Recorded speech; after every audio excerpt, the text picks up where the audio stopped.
তোমাদের সঙ্গে একটু শেয়ার করে দিই কীভাবে আমি করবো জিরে সর্ষে বাটা দিয়ে চিংড়ি মাছটা। এ দেখো এখানে লম্বা লম্বা করে দেখতে পাচ্ছি এরমভাবে আলু কেটে নিয়েছি, আর একটু বেঁকিয়ে বেঁকিয়ে এই যে এরমভাবে ঠিক পটলগুলো কেটে নিয়েছি।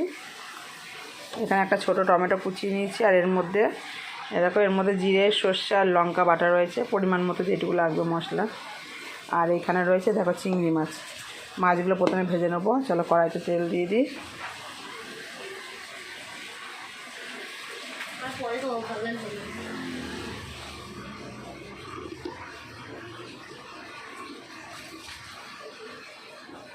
কড়াইতে তেল দিয়ে দিলাম।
দেখো আলুগুলো ভেজে নিয়েছি, ভেজে তুলে নিয়েছি। আর পটলগুলো একটু ভেজে নেবো হালকা করে।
এরকম এর মধ্যে জিরে আর শুকনো লঙ্কা একটু ফোড়ন দিয়ে নিয়েছি।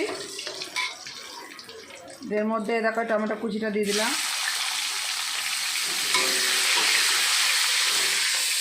টমেটো কুচিটা দিয়ে নাড়াচাড়া করে নেব।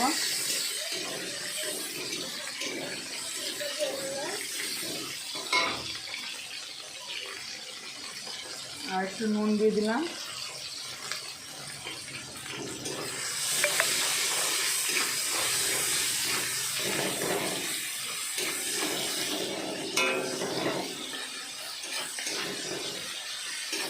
দেখো টমেটোটা একটু গলে গেছে, তো ভাজা ভাজা করে নিলাম টমেটোটা দিয়ে। এই যে এইগুলো সব এর মধ্যে দিয়ে দেবো।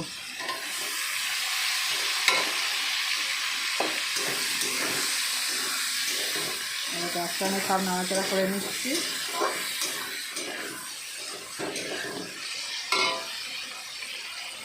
দেবো এর মধ্যে একটুখানি অল্প করে চিনি। এরকম এইটুকু মতো চিনি দিয়ে দিলাম।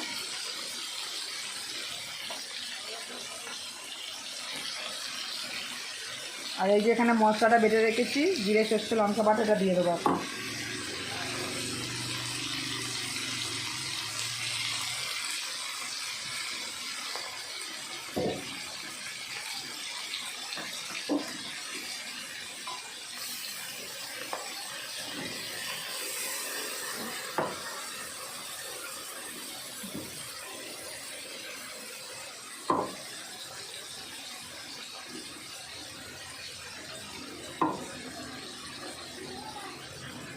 আর কিছুই দেবো না এতে। এবার এটা হয়ে যাবে, তোমরা যেরকম পরিমাণ ঝোল রাখবা সেরকম মতো নামিয়ে ফেলবা, আর কিছু যাবে না।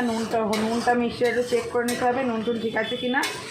এটা একটু ঝোল ঝোলই নামাবো, বা সেটা ফুটে গেলে, সেদ্ধ হয়ে গেলে, আলু টালুগুলো সেদ্ধ হয়ে গেলে আমি এটা নামিয়ে ফেলবো। এর মধ্যে আর কিছু দেওয়া লাগবে না। তোমরা একদিন এরকমভাবে চিংড়ি মাছ আর পটল দিয়ে রান্না করে খেয়ে দেখো, দারুণ লাগে। একঘেয়ে তো খাও পটল চিংড়ি সবসময়, এইভাবে একদিন করে দেখো, খুব ভালো লাগবে।